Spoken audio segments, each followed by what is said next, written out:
জয় মোহনবাগান সবাইকে। আচ্ছা, আমাদের কোচ হোসে মলিনাকে নিয়ে আমাদের অনেকে এটাও বলছে, আমি শুনছি যে কোচ মলিনা আমাদেরকে অনেক সাফল্য দিয়েছে, আমরা আগের 2 মরশুমে অনেক সাফল্য পেয়েছি, তো এখন কেন সব সমর্থকরা এত গো ব্যাক করছে, এটা নিয়ে একটা চারিদিকে রই রব চলছে। আমি এই বিষয়ে একটা কথা বলতে পারি, কোচ মলিনার হাতে কিন্তু বিরিয়ানির মশলা দিয়ে বিরিয়ানি বানাতে বলা হয়েছিল।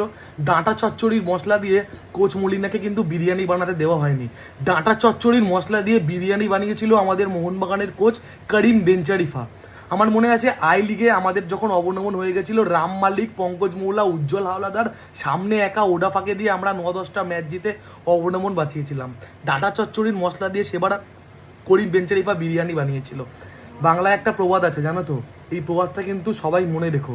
মলিনা স্যারের হাতে যেরকম ভালো ভালো প্লেয়ার দেওয়া হয়েছে, এই সমস্ত প্লেয়ারকে নিয়ে চ্যাম্পিয়ন হওয়ার মতোই টিম। তো এদের নিয়ে চ্যাম্পিয়ন করে আহামরি এমন কিছু করেছে বলে তো আমার মনে হয় না। আরও একটা কথা বলি, আমাদের কোচ ছিল জুয়ান ফেরান্দো। জুয়ান কিন্তু 3টে ম্যাচ হেরেছিল আইএসএলে, জুয়ানকে কিন্তু সরিয়ে দেওয়া হয়েছিল। অলরেডি কিন্তু মলিনা স্যার 2টো ম্যাচ হেরে গেল, আরও একটা ম্যাচ হারলে কি মলিনা স্যারকেও সরিয়ে দেওয়া হবে কিনা আমি জানি না। কিন্তু জুয়ানকে কিন্তু 3টে ম্যাচ হারার জন্য সরিয়ে দেওয়া হয়েছিল আইএসএল চ্যাম্পিয়ন করার পরও। ঠিক আছে, তো এগুলো কিন্তু বুঝতে হবে বা এগুলো কিন্তু জানতে হবে। না, অবশ্যই মলিনা স্যার ভালো কোচ, এই বিষয়ে কোনো সন্দেহ নেই, কিন্তু তার কিছু কিছু ডিসিশান কিন্তু মোহনবাগানের কাছে অত্যন্ত খারাপভাবে যাচ্ছে।